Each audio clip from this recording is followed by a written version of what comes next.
అసహించుకునేలా ఉన్న ఈ పద్ధతులే మీ శిక్షా స్మృతి అయితే మీ శాసనాలను మంటల్లో తగలబెట్టండి. మీ న్యాయ శాస్త్రాలను గంగలో కలపండి. మీ రాజ్యాంగాన్ని ఉరి తీసి పాతరేయండి. మతిలేని ఈ రాజ్యానికి మాహిష్మతి అనే గొప్ప పేరు ఒకటి.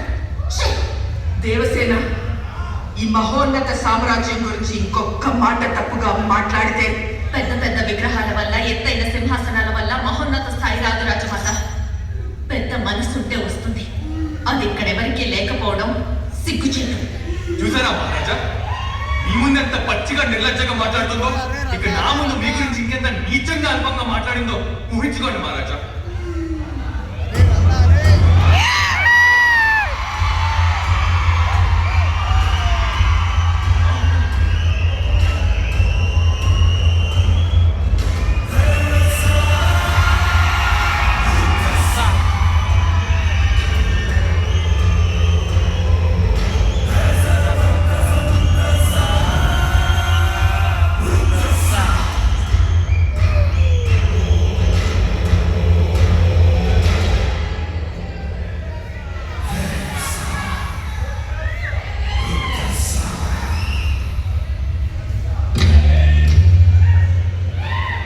అసలేం జరిగిందో నువ్వు చెప్పు సేతుపతి.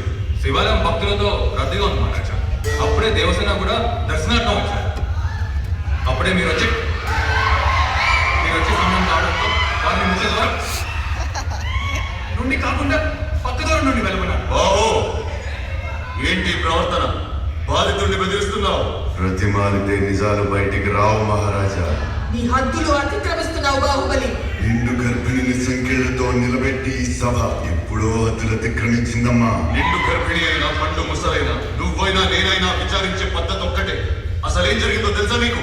ఏం జరిగింది దేవసేన? శివాలయంలో ఆడవాళ్ళందరినీ ఒకవైపుకి రమ్మన్నారు. లోపలికి పంపినంతతో ఒంటి మీద చేయి వేసి నిమిరాడు. నా మీద కూడా చేయి వేయబడాడు. వేళ్ళు నరికేశాను. తప్పు చేసిన దేవసేన.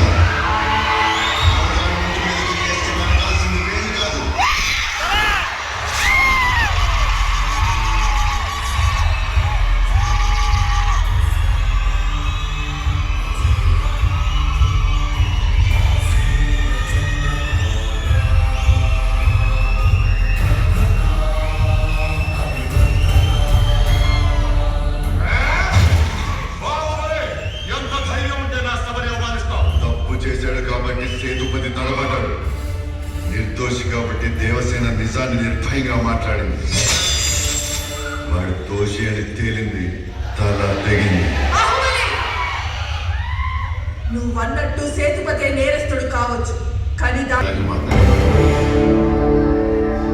అదే అమలుపరచండి. మీరిద్దరూ ఇప్పుడే ఈ క్షణమే ఉన్న పళంగా కట్టుబట్టలతో ఈ రాజప్రాసాదాన్ని వదిలి వెళ్ళండి. ఒకవైపు నువ్వు నమ్మిన చట్టం, మరొక వైపు నువ్వు నేర్పిన ధర్మం, ఆ రెండింటికి వచ్చిన ఘర్షణలు నువ్వు ఇచ్చిన ఈ కత్తి నన్ను ధర్మం వైపు నిలబడమందమ్మా.